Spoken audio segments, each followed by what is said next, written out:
내 복에 산다.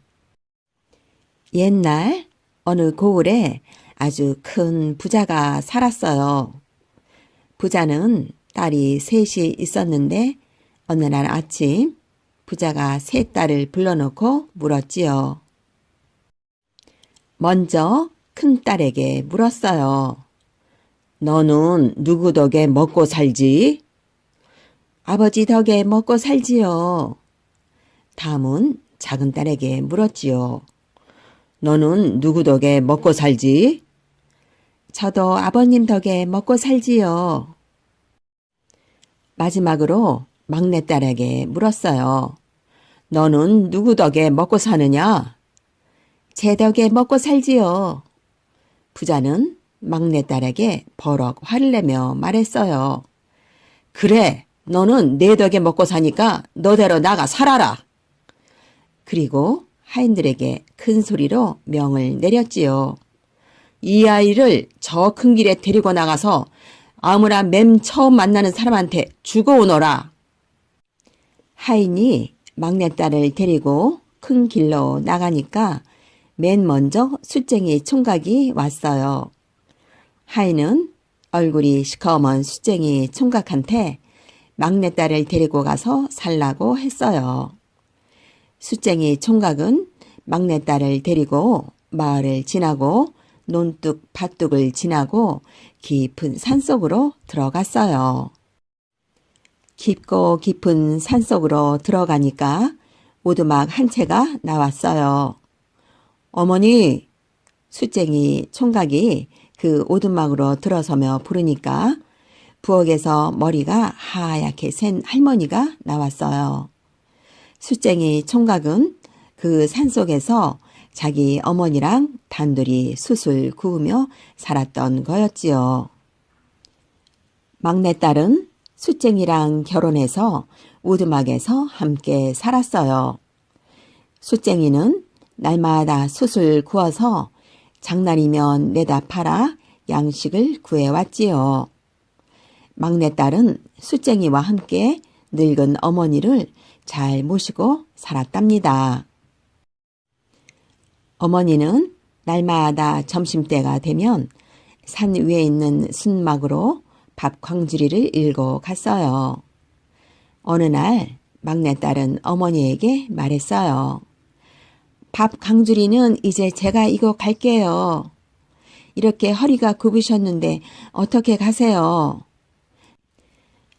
막내딸은 어머니에게 밥 광주리를 받아 이고 갔어요. 한참 동안 산길을 올라가자 순막이 나왔어요. 막내딸은 숫쟁이에게 밥을 차려주고 숯가마를 둘러보았지요. 막내딸은 숯가마를 쌓아 올린 돌을 보고는 그만 눈이 휘둥그레졌답니다.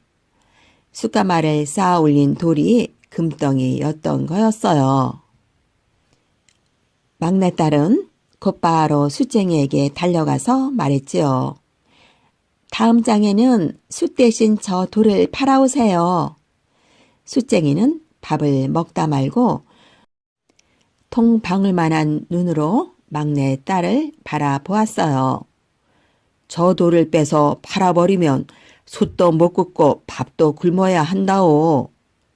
걱정 마요. 더 잘 살게 될 테니까요. 막내딸은 놀라서 눈이 곧 튀어나올 것 같은 숫쟁이를 안심시켰어요. 이튿날 숫쟁이는 막내딸 말대로 숯가마를 허물고 누런 금덩이를 가지고 내려왔어요. 막내딸은 장으로 가는 숫쟁이에게 말했지요. 장터 네거리에 가서 그냥 제값 주시오 라고만 하세요. 누가 뭘 물어도 꼭 그 말만 하세요. 숫쟁이는 금덩이를 자루에 넣어주고 장터로 갔어요.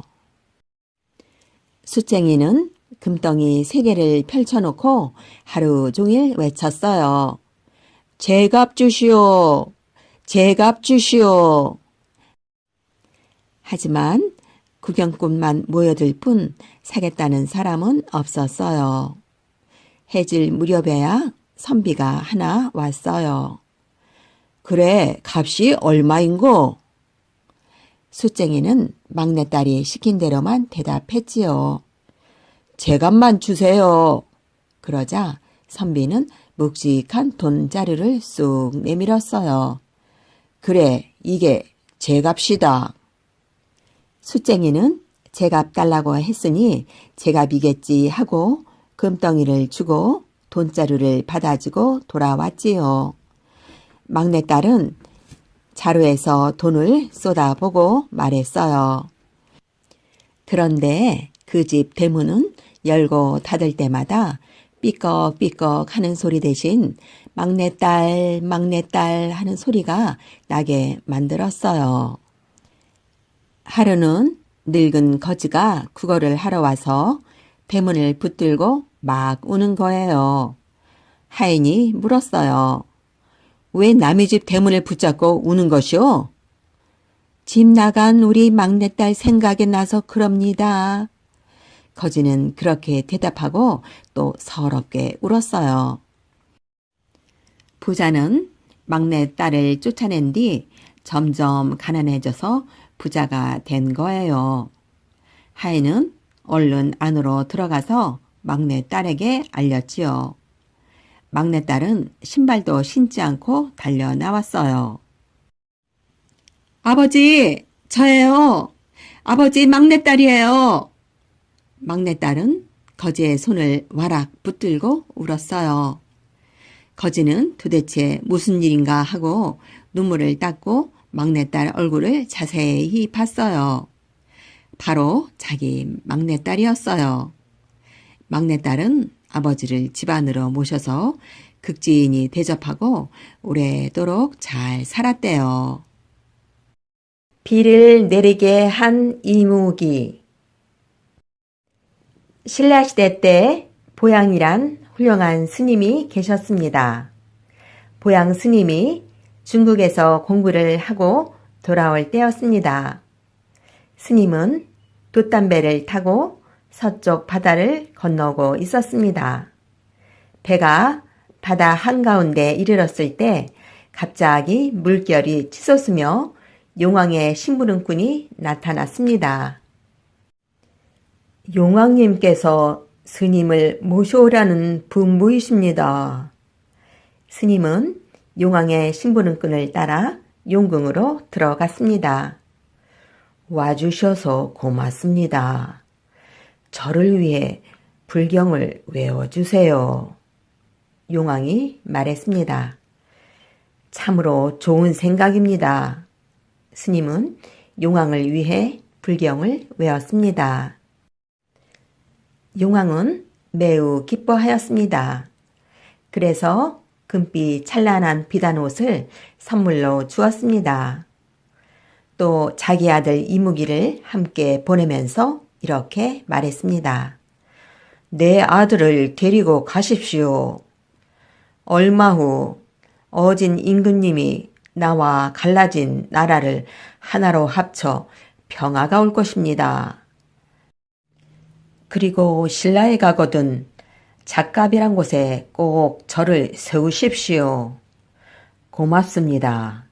스님은 용왕과 헤어졌습니다. 이무기가 길을 안내했습니다. 스님은 이무기와 함께 바다 위로 나왔습니다. 배는 금방 신라에 닿았습니다. 신라에 돌아온 보양 스님은 작갑이란 곳을 찾았습니다. 그런데 갑자기 한 스님이 나타나 말했습니다. 저는 원강이라는 중입니다. 이것을 스님께 드리겠습니다. 그 스님은 보석으로 꾸민 조그마한 상자를 내놓았습니다. 그 속에는 도장이 들어 있었습니다. 보양 스님이 그것을 받자 원강 스님은 온데간데 없이 사라져 버렸습니다. 보양 스님은 절터를 찾기 위해 북쪽 산으로 올라갔습니다. 산 아래 들판에 찬란한 빛이 반짝거렸습니다. 아니, 황금빛 탑이? 스님과 제자들은 산을 내려와 탑 있는 곳으로 갔습니다. 그러나 그곳에는 아무것도 없었습니다. 스님은 다시 산을 올라가 탑이 있던 곳을 바라보았습니다. 이번에는 까치들이 그 자리에서 땅을 쪼고 있었습니다. 아, 저곳이 잣갑이구나. 그제서야 스님은 용왕의 말이 생각났습니다. 스님은 산을 내려와 까치들이 놀던 곳을 봐보았습니다. 그곳에는 오래된 벽돌들이 묻혀 있었습니다. 스님은 그 벽돌들을 쌓아 탑을 만들고 그 자리에다 잣갑사란 절을 지었습니다. 얼마 뒤 신라는 망했습니다. 그리고 고려란 나라가 세 나라를 합쳐 일어났습니다. 고려 임금님은 백성들에게 불교를 믿도록 하셨습니다. 그래서 나라가 아주 평화로웠습니다. 임금님은 잣갑사에도 넓은 땅을 주셨습니다. 그러던 어느 해였습니다. 날씨가 몹시 가무로 우물물이 마르고 곡식이 말라 죽어가고 있었습니다. 비가 내리지 않자 스님은 용왕의 아들 이무기를 불렀습니다. 비가 내리지 않아 곡식이 모두 말라 죽게 되었다. 너는 어서 비를 내리게 하여라. 스님의 말을 들은 이무기는 엎드려서 주문을 외웠습니다. 그러자 맑은 하늘에 갑자기 구름이 모여들더니 마침내 비가 쏟아졌습니다. 야! 비가 내린다! 사람들은 모두 기뻐하였습니다. 가물었던 개울에는 다시 물이 흘렀습니다. 나무와 풀도 기쁜 듯이 춤을 추었습니다. 그러나 하늘나라 임금님은 화가 났습니다. 무엇이라고? 이무기가 비를 내려? 땅을 내려다보니 이무기가 비를 맞고 서 있었습니다. 허락도 받지 않고 비를 내리게 한 놈을 용서할 수 없다. 하늘나라 임금님은 황금빛 채찍을 들었습니다. 채찍을 휘두르자 천둥 소리가 들렸습니다. 이무기가 그 소리를 듣고 깜짝 놀라 보양 스님에게 달려갔습니다. 하늘나라 임금님은 이무기를 향해 다시 한번 채찍을 휘둘렀습니다. 그러자 번갯불이 번쩍 내려와 절에 있던 느티나무를 쓰러뜨렸습니다. 보양 스님은 이무기를 책상 밑에 숨겼습니다. 이무기가 보이지 않자 하늘나라 임금님은 부하를 땅으로 내려보냈습니다. 스님, 우리 임금님의 분부이십니다. 이무기를 내놓으십시오. 스님이 못 들은 척하자 심부름꾼은 자꾸 졸라댔습니다. 어서 내주십시오. 우리 임금님께서 몹시 화가 나 계십니다.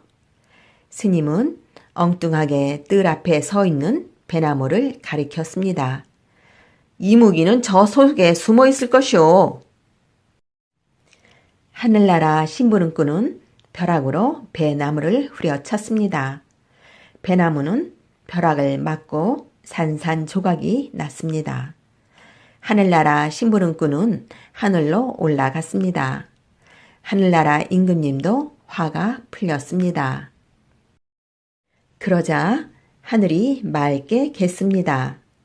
맑은 햇살이 절을 환하게 비쳤습니다. 이무기가 쓰러진 배나무를 어루만져 주자 배나무는 다시 살아났습니다. 이무기는 오랫동안 보양 스님을 잘 모셨습니다. 효자와 눈썹 없는 호랑이. 옛날도 아주 먼 옛날이었어요. 호랑이가 사는 깊은 산, 그 산자락 외딴 집에 할어머니와 나무꾼 아들이 살고 있었어요. 아들은 산에서 나무를 베어 장에 내다 팔았어요. 그래서 두 식구가 겨우 먹고 살았는데 그 아들이 효자였어요. 어머니에게는 늘 소복소복 따뜻한 밥과 맛난 반찬을 해드렸지요. 그리고 항상 깨끗한 옷을 입혀드렸어요. 그러자면 자기는 남은 찬밥 덩어리나 물에 말아 후루룩 먹지 않았겠어요. 하지만 아무리 고생스러워도 아들은 싱글싱글 웃는 낯으로 어머니를 잘 모셨답니다. 그런데 어느 날부터 어머니가 병에 걸려 시름시름 앓기 시작했어요. 사흘 동안 눈이 펄펄 내려 지붕도 들판도 산도 모두 다 하얗게 변한 겨울이었지요. 누워있던 어머니가 말을 했어요. 얘야, 산딸기가 먹고 싶구나. 산딸기만 먹으면 내 벌떡 일어나 앉을 수 있을 것 같은데. 그러나 한겨울에 산딸기가 어디 있겠어요. 그래도 아들은 발이 푹푹 빠지는 눈 덮인 산을 이리저리 헤매고 다녔지요. 기어이 산딸기를 찾으려고 말이에요. 눈발이 얼굴을 마구 때렸지요. 발도 손도 꽁꽁 얼었답니다. 마침내 더 이상 걷지도 못하게 되었을 때였어요.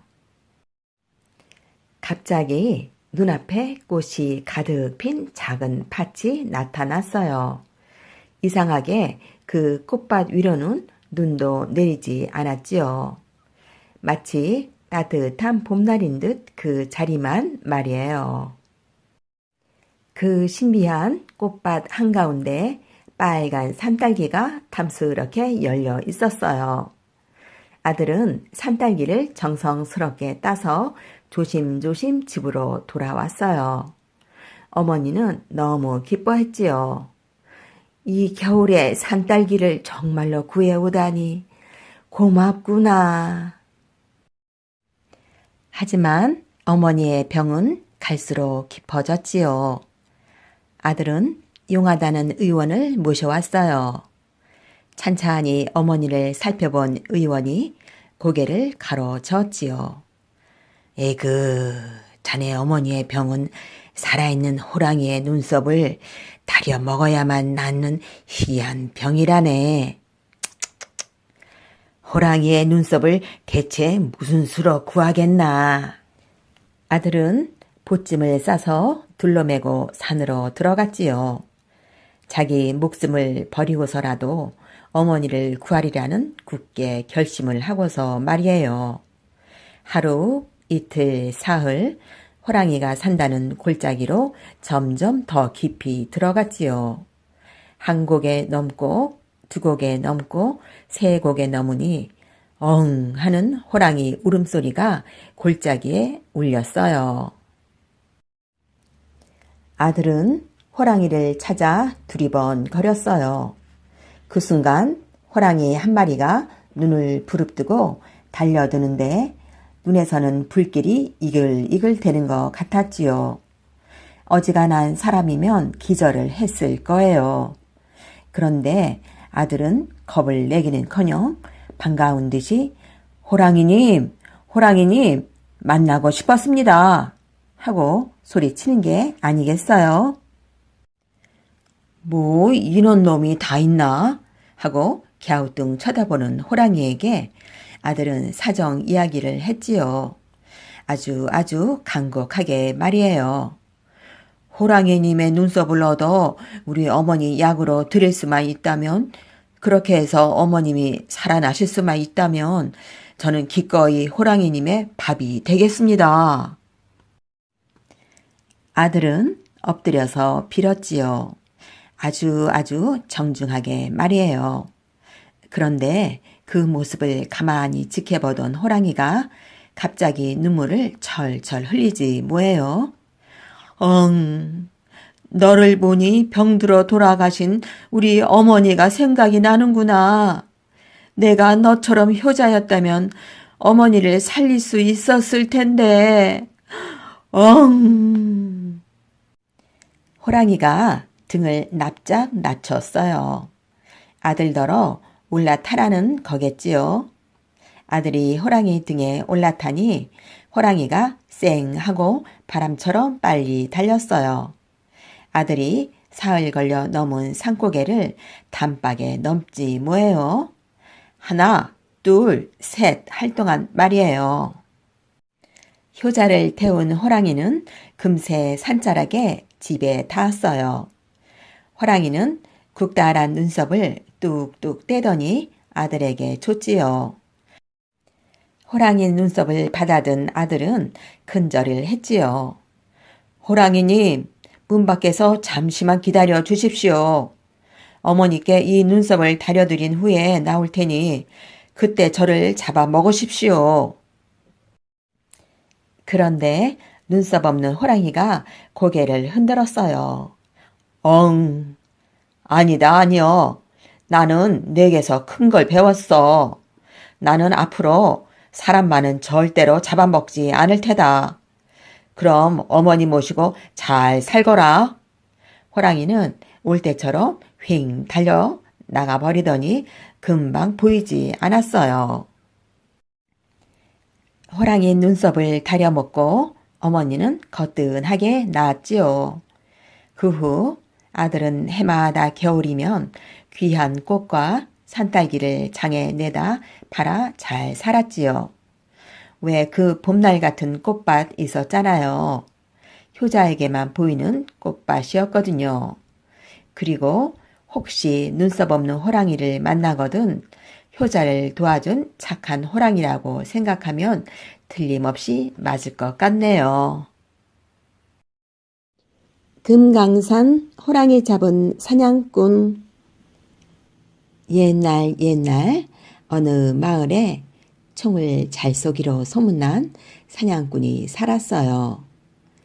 몸이 얼마나 날쌘지 바짝 마른 가랑잎 위를 뛰어다녀도 바스락 소리 하나 나지 않았답니다. 그때 금강산에는 천년 묵은 큰 호랑이가 사람들을 많이 잡아먹는다는 소문이 있었어요. 좋아, 내가 그 놈을 없애야겠다. 사냥꾼은 혼자서 용감하게 금강산으로 들어갔지만 영영 돌아오지 않았답니다. 그 사냥꾼에게는 유복이라는 아들이 있었어요.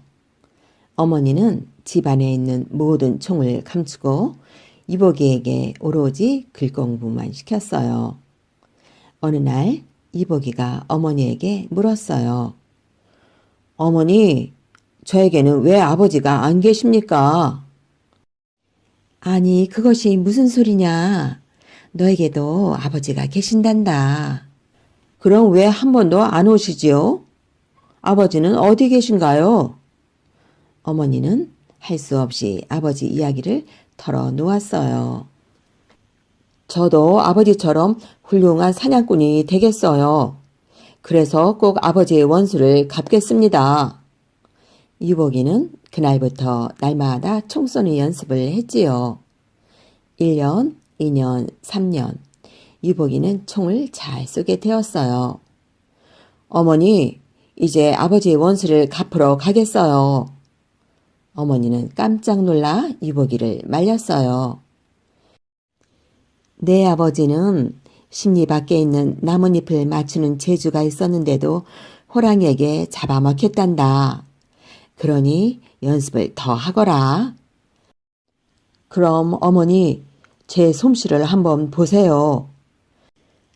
유복이는 심리 밖에 있는 나뭇잎을 맞추어 떨어뜨렸어요. 내 아버지 재주는 그것뿐만이 아니었단다. 심리 밖에 익어가는 물동이를 쏘아 구멍을 내고 다시 한 방을 바로 쏘아 물 한 방울 새지 않게 그 구멍을 막는 재주가 있었지. 그런데도 호랑이에게 잡아먹혔단다. 그럼 어머니, 제 솜씨를 한번 보세요. 어머니는 심리 밖에서 물동이를 이고 걸었어요. 유복이는 총을 한 방 쏘아 물동이에 구멍을 뚫고 다시 한 방을 쏘아 그 구멍을 막았어요. 물론 그 사이에 물은 한 방울도 흘러내리지 않았지요. 내 아버지 재주는 그것뿐만이 아니었단다. 몸이 얼찌나 날쌔던지 앞마당에 바늘을 꽂아놓고 알몸으로 그 위를 뒹굴어도 긁힌 자국 하나 나지 않았단다. 그럼 어머니 제 솜씨를 한번 보세요. 유복이는 앞마당에다 바늘을 빈틈없이 꽂았어요. 그리고 알몸으로 그 위를 뛰고 뒹굴었지만 몸에는 바늘 하나 박히지 않고 다친 데도 없었답니다. 내 뜻이 그러하니 너를 보낼 수밖에 없구나. 어머니는 찹쌀 주먹밥을 잔뜩 싸 주었습니다. 유복이는 총을 잘 손질해서 금강산으로 떠났어요. 산속을 한참 걷다 보니 작은 오두막집이 보였어요. 그 집에는 호호 백발 할머니가 혼자서 살고 있었습니다. 너는 어쩌다가 이렇게 깊은 산속까지 오게 되었느냐? 호랑이에게 잡아먹힌 아버지 원수를 갚으러 왔습니다. 저런 이 산속에는 호랑이가 득실득실한 데다 천년 묵은 무서운 호랑이도 있단다. 어서 집으로 돌아가거라. 아니에요. 꼭 아버지 원수를 갚겠어요. 정말 효성이 지극하구나. 내가 한 가지 가르쳐주마. 100년, 1000년 묵은 호랑이들은 둔갑을 잘해서 까마귀도 되었다, 중도 되었다, 나무꾼도 되었다 한단다.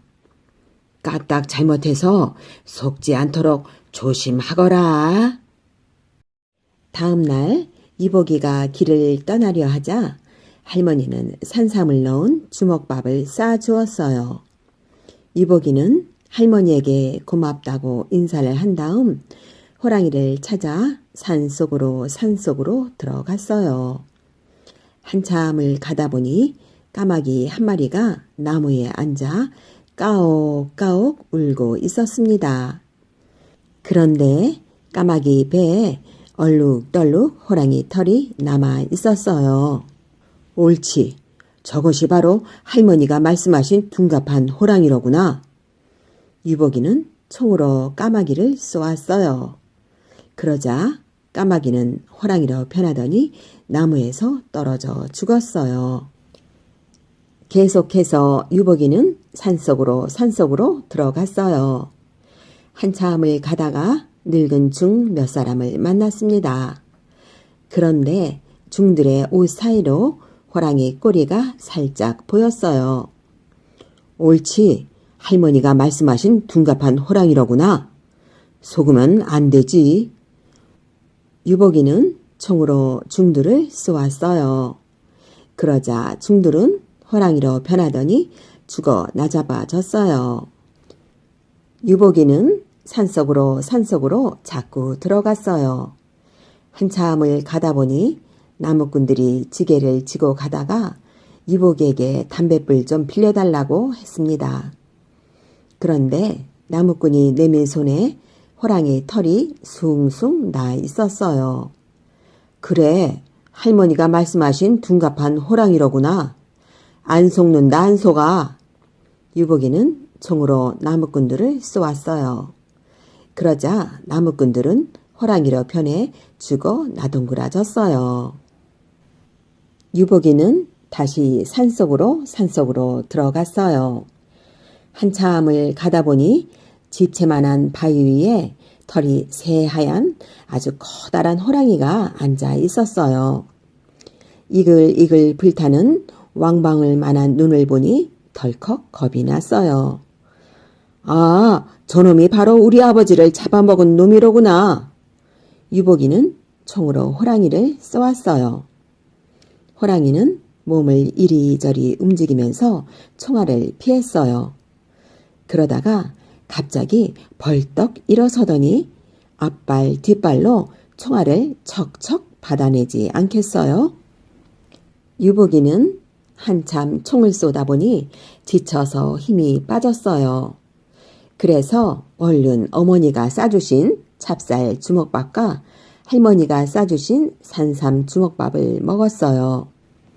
그러자 신기하게도 힘이 펄펄 솟았습니다. 엉! 엉!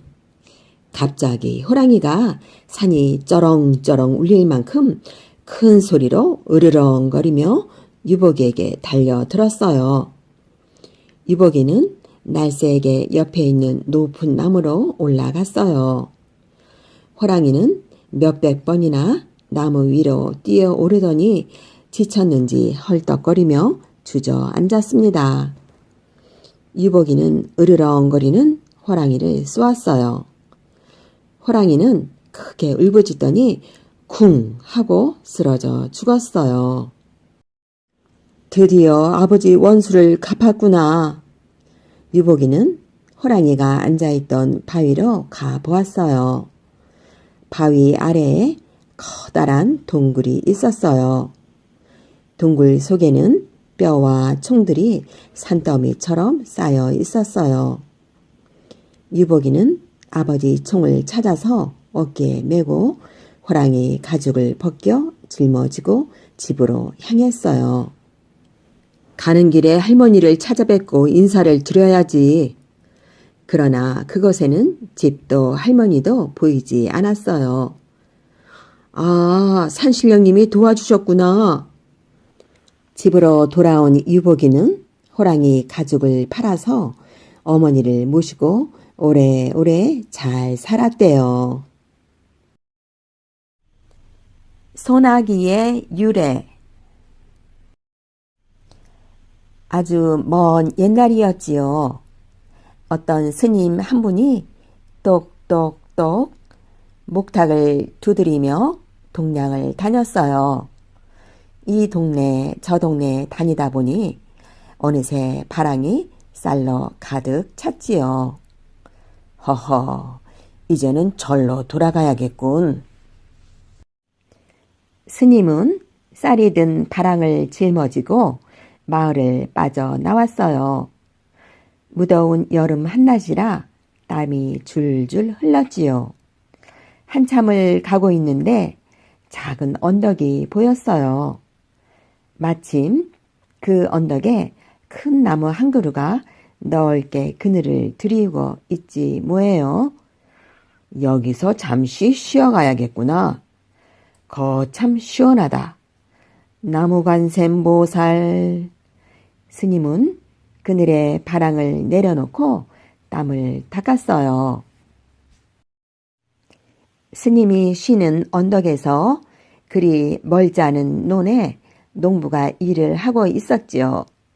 논 주변의 풀밭에서는 소가 한가로이 풀을 뜯고 있었어요. 더위에 지쳤는지 소도 그만 덜썩 주저앉아 버리는 거예요. 그러더니 질겅질겅 되새김질을 시작했어요. 여보시오, 농부 양반. 스님이 부르는 소리에 농부는 잠시 허리를 폈지요. 나를 불렀소? 왜 그러시오? 허허허. 더운데 여기 나와 좀 쉬었다 하시구려. 풀을 뜯던 소마저 앉아 쉬지 않소. 농부는 일선을 멈추고 스님이 쉬고 있는 나무 그늘로 왔어요. 스님과 농부는 나란히 앉아 바짝 말라가고 있는 들판을 바라보았지요. 곡식이 무럭무럭 자랄 때인데 비가 오지 않아 큰일이군요. 날이 이렇게 가물어서야 원. 농부가 걱정스러운 눈길로 들판을 바라보며 말했어요. 그러자 스님이 입고 있던 장삼을 여기저기 만져보더니 이러는 거예요. 걱정 마시오. 해지기 전에 비가 내릴 테니. 그러자 농부는 스님과 하늘을 번갈아 쳐다보았지요. 스님은 농담도 잘 하시는군요. 농부는 스님의 말을 믿으려 하지 않았어요. 농담이라니요. 해가 이렇게 쨍쨍한데 무슨 비가 온다고 그러십니까? 허허, 참, 두고 보시오. 곧 비가 올 겁니다. 스님과 농부는 서로 자기 말이 옳다고 우겨댔지요. 그럼 어딘 누구 말이 맞는지 내기를 합시다. 농부가 큰 소리치며 말했어요. 그럽시다. 스님 말이 맞으면 제가 저 소를 드리지요. 하늘은 구름 한 점 없이 맑았기 때문에 농부는 도저히 비가 온다는 말을 믿을 수가 없었어요. 그래서 농사 짓는데 없어서는 안 될 소를 내기에 걸었던 거예요. 그만큼 이길 자신이 있었지요. 저는 가진 것이라곤 오늘 종일 동량한 쌀밖에 없으니 이 쌀을 드리기로 하지요. 좋습니다, 스님. 스님은 스님대로 오랜 경험으로 보아 곧 비가 올 것이라고 믿었지요. 그래서 하루 종일 힘들게 동량한 쌀을 내기에 걸었던 것이에요. 농부는 다시 논으로 돌아가 일을 했어요. 쌀 한 마리 공짜로 생기겠는걸? 농부는 좋아서 노래가 절로 나왔지요. 스님은 나무 밑에 누워 하늘을 쳐다보다가 시원한 그늘에서 어느새 잠이 들었어요. 그런데 이게 어찌된 일일까요? 구름 한 점 없이 맑던 하늘에 갑자기 천둥이 치더니 먹구름이 몰려오지 않겠어요? 그러더니 금방 장대 같은 빗줄기가 마구 쏟아지지 뭐예요. 와, 비가 오신다. 얼씨구 좋다. 비가 오신다. 농부는 옷이 젖는 줄도 모르고 논두렁에서 덩실덩실 춤을 추었지요. 농부는 자기가 내기에서 졌다는 것도 까맣게 잊어버렸나 봐요.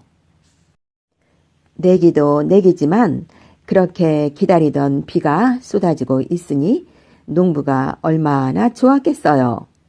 농부는 싱글벙글 웃으며 나무 밑으로 한다름에 달려왔어요. 그리고 젖은 손으로 스님의 손을 덥석 잡았지요. 스님, 참으로 용하십니다. 맑은 날에 갑자기 비가 올 걸 어떻게 아셨습니까? 벌어진 입을 다물지 못한 채 농부는 스님을 바라보았어요. 입고 있던 옷을 만져보고 짐작한 것이지요. 옷을 만져보고 아셨다고요? 우리 같은 사람들은 여러 곳을 동냥하러 다니기 때문에 늘 옷이 땀에 젖어 있지요. 땀이 마르면서 소금기가 남는데 거기에 물기가 닿으면 눅눅해지거든요. 아까 장삼을 만져보니 몹시 눅눅하더군요. 공기 속에 물기가 많으니 곧 비가 올 것이라 생각했지요. 내기에 졌으니 이제 농부는 꼼짝없이 소를 내놓게 되었지요. 농부는 울상이 된 얼굴로 스님에게 소 고삐를 건넸어요. 스님, 약속대로 소를 드리겠습니다.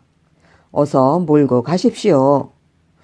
허허허, 고맙소이다. 스님은 소 고삐를 잡았지요. 어느새 빗줄기도 뚝 그치고 하늘은 거짓말처럼 다시 새파랗게 맑아섰어요. 소를 잃은 농부는 몹시 서운한 마음으로 돌아섰지요. 그때 스님이 농부의 손을 잡으며 말했어요. 이 소를 도로 드리겠소. 아니, 소를 도로 주신다니요?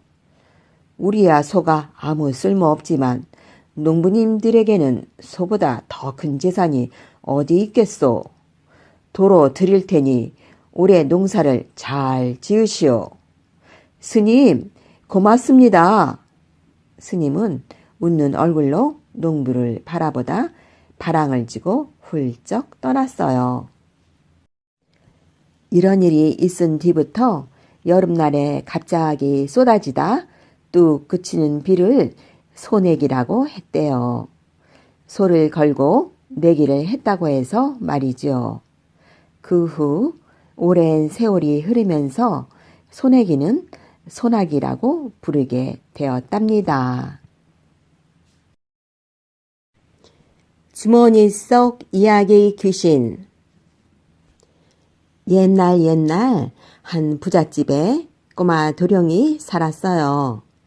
도령은 이야기를 아주 좋아했지요. 그래서 틈만 나면 사람들한테 졸라대곤 했지요. 할아버지, 이야기 하나만 해주세요. 네?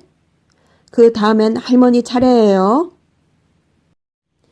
도령은 한 가지 이상한 버릇을 가지고 있었어요.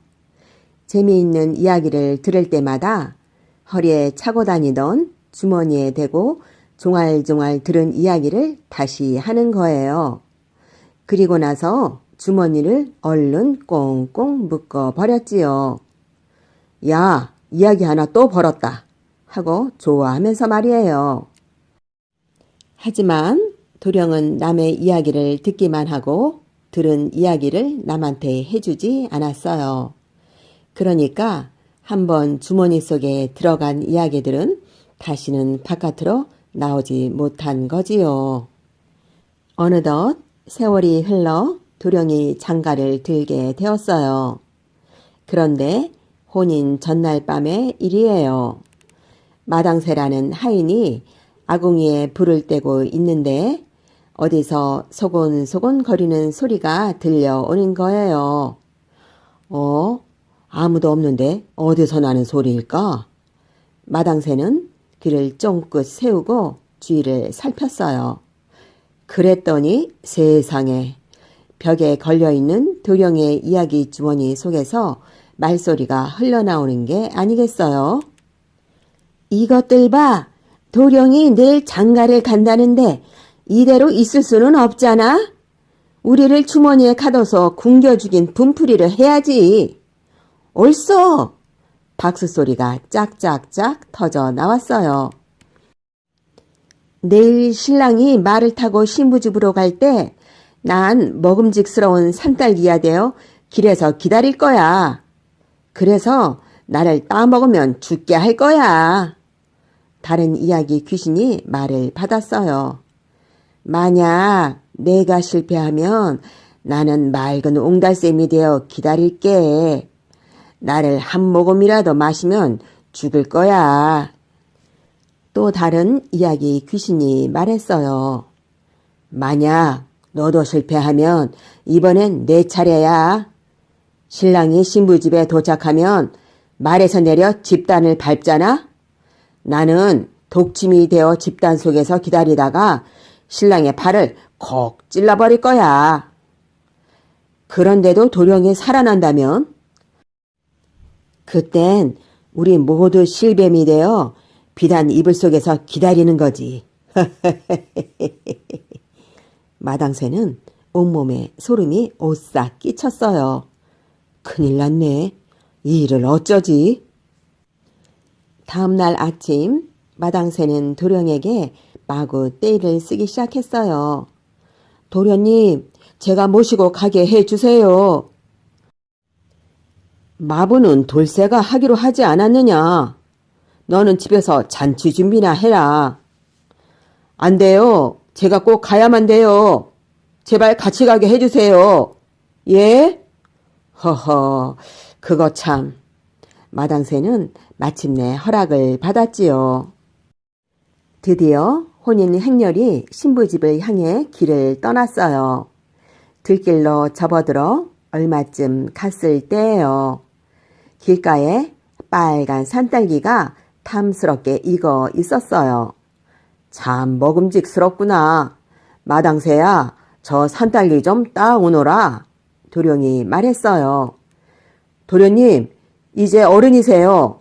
먼지 묻은 산딸기 같은 걸 잡수시면 안 돼요. 마당새는 말고삐를 당겨 얼른 지나쳐 버렸지요.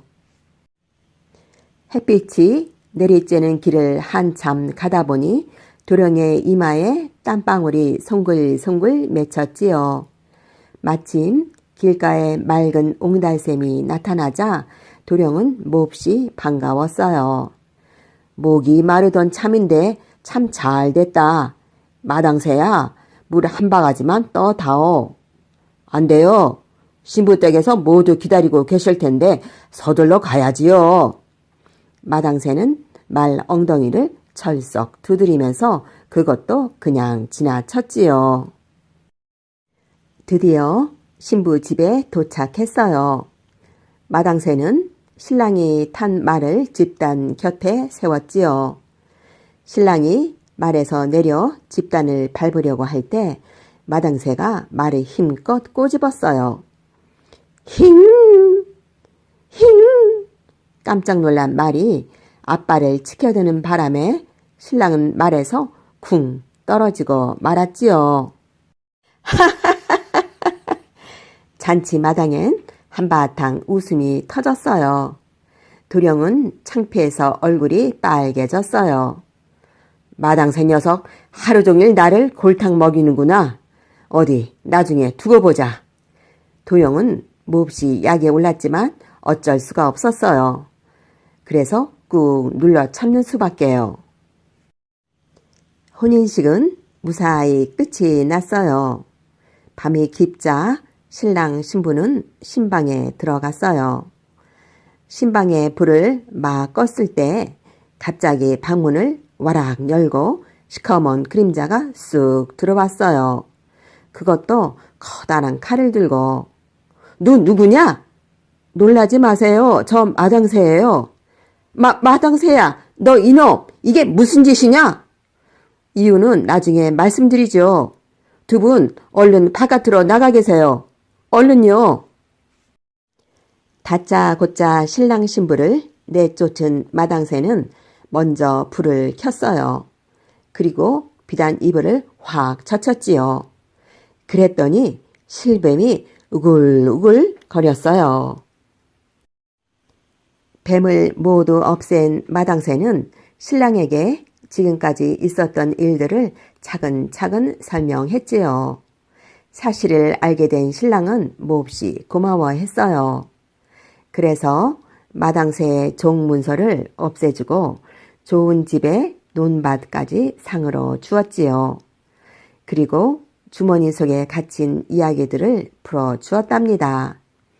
신이 난 이야기들은 멀리 멀리 훨훨 날아갔어요. 그 뒤에도 신랑은 여전히 이야기를 좋아했어요. 하지만 예전처럼 이야기를 주머니 속에 가두지는 않았답니다.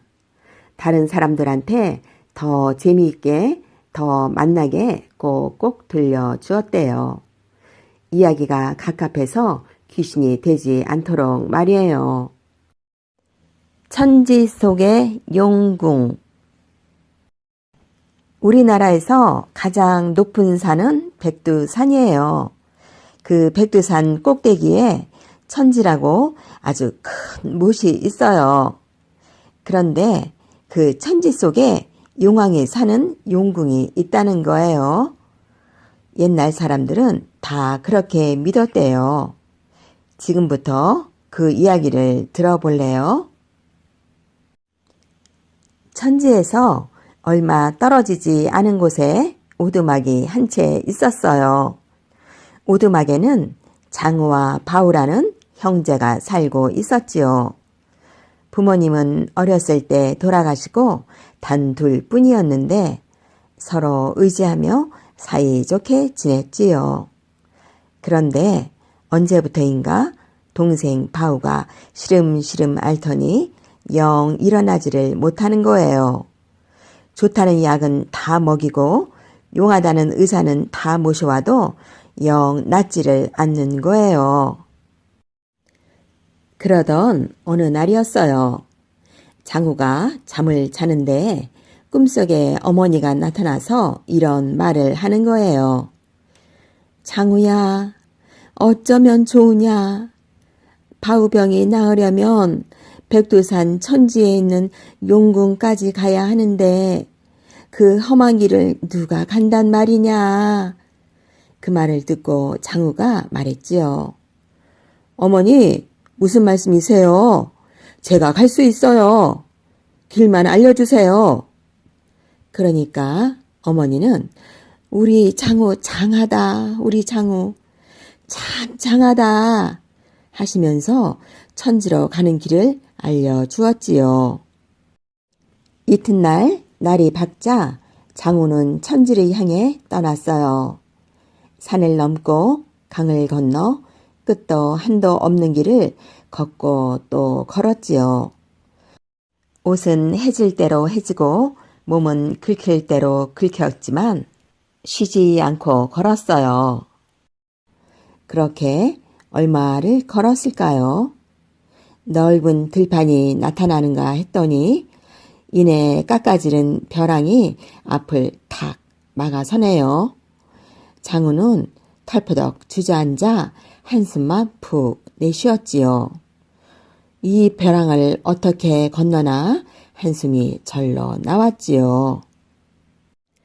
장우는 하늘을 바라보며 기도했어요. 하느님, 제 동생을 살려주세요. 이 벼랑을 건널 수 있게 도와주세요. 그랬더니 어디선가 학이 한 쌍 날아오는 거예요. 기다란 부리에 새하얀 바오라기를 한 자락씩 물고 말이에요. 그러더니 바오라기 끝을 바위에 놓고 부리로 툭툭 쪼며 껑충껑충 뛰더라지요.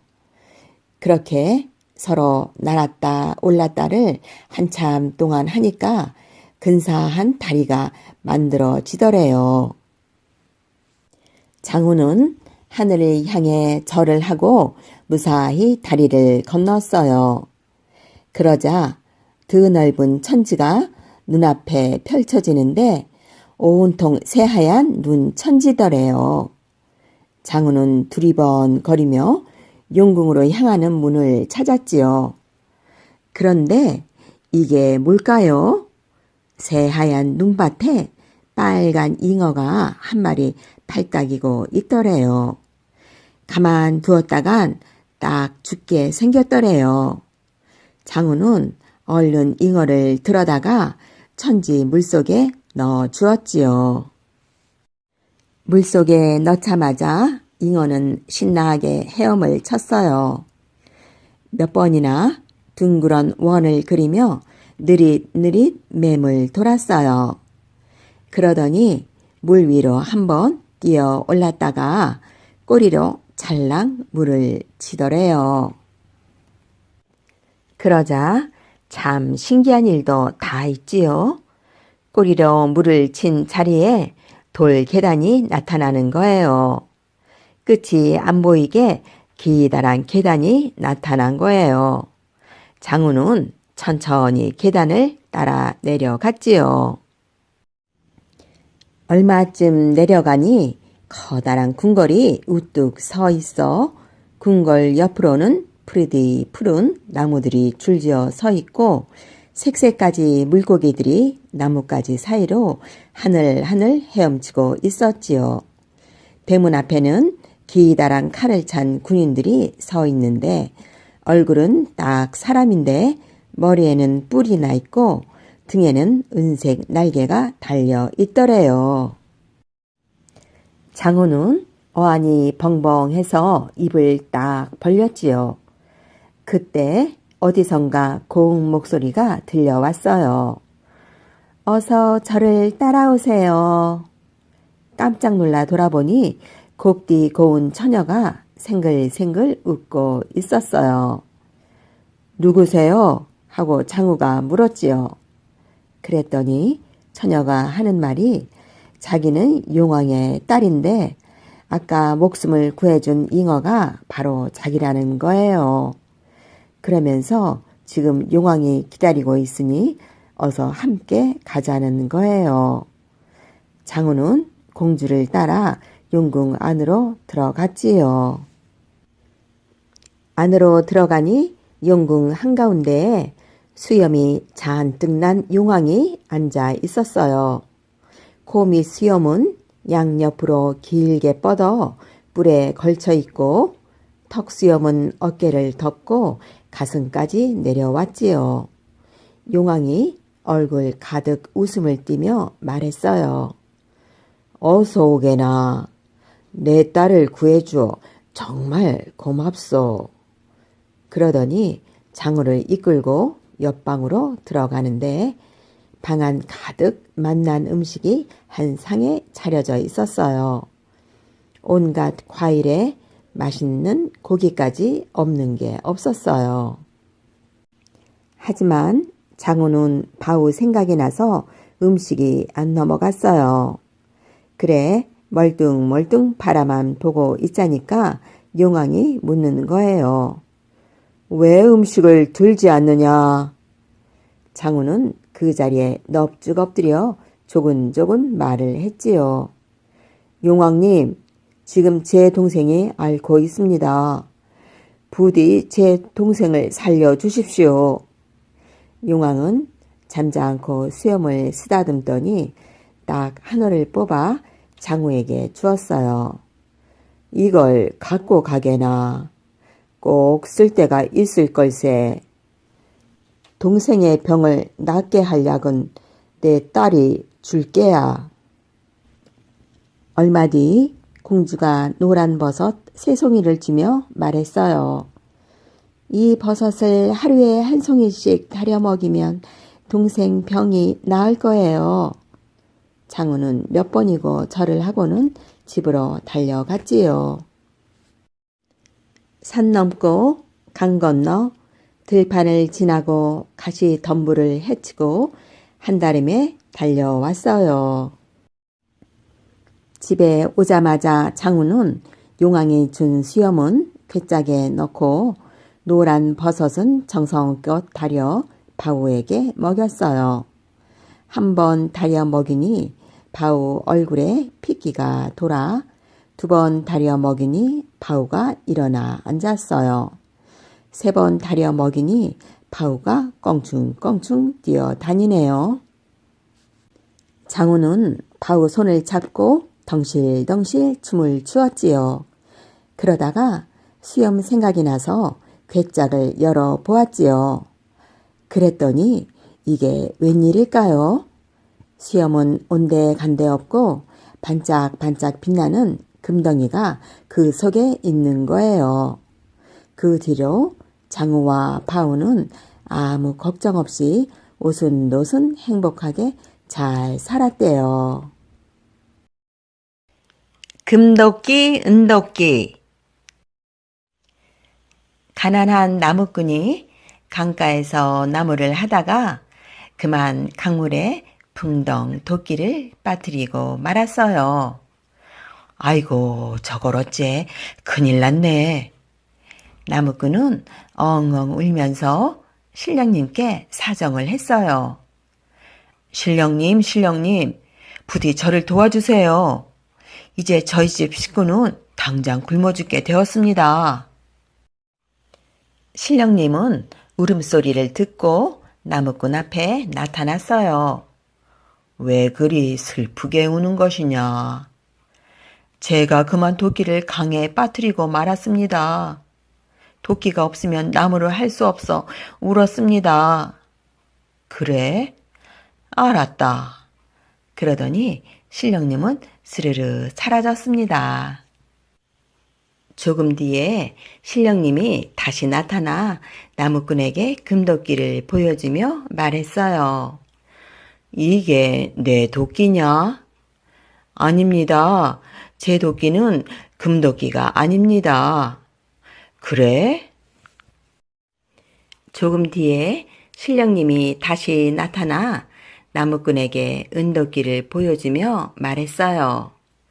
이게 내 도끼냐? 아닙니다. 제 도끼는 은도끼가 아닙니다.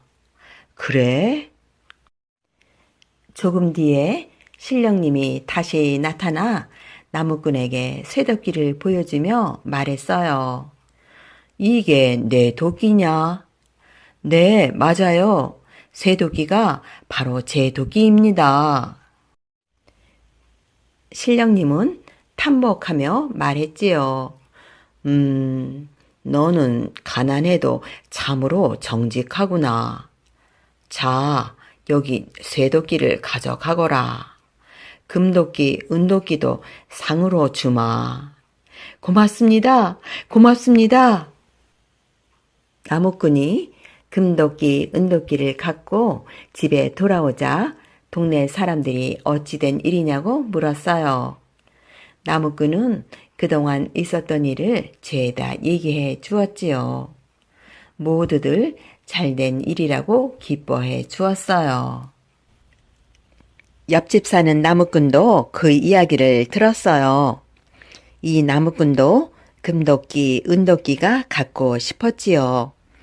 나무꾼은 얼른 강가로 달려가서는 일부러 도끼를 강에 풍덩 내던졌어요. 그러고는 엉엉 소리내어 크게 울었지요. 신령님이 나타나서 물었어요. 왜 그리 슬프게 우는 것이냐? 제가 그만 도끼를 강에 빠뜨리고 말았습니다. 도끼가 없으면 나무를 할 수 없어 울었습니다. 그래? 알았다. 그러더니 신령님은 스르르 사라졌어요. 조금 뒤에 신령님이 다시 나타나 나무꾼에게 금도끼를 보여주며 말했어요. 이게 내 도끼냐? 네, 맞아요. 그 도끼가 바로 제 도끼입니다. 뭐라고? 이 금도끼가 내 도끼라고? 신령님이 나무꾼에게 말했어요. 너는 참으로 뻔뻔한 거짓말쟁이로구나. 내 도끼는 내 힘으로 찾아라. 결국 이 나무꾼은 자기 새 도끼만 잃어버렸대요.